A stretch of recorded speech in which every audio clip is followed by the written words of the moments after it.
Inamin ni Carla Abellana na linggo-linggo siya nagpapa-therapy dahil sa kanyang sakit. Ayon sa aktres, nagsimulang manakit ang kanyang tuhod noong nagwo-workout siya ng 4 na beses isang araw dahil sa kanyang role na Aviona sa fantaseryeng Mulawin versus Ravenna.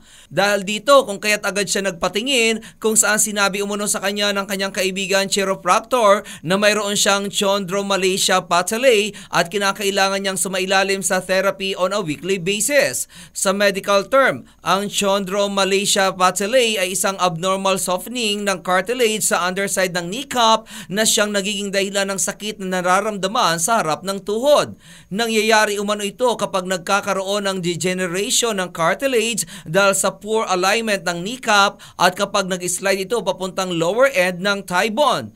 Ngunit ayon kay Carla, hindi umano dapat mag-alala ang kanyang fans dahil okay na okay siya.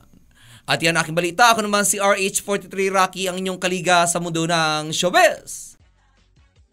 Showbiz for more, like and share this page for more.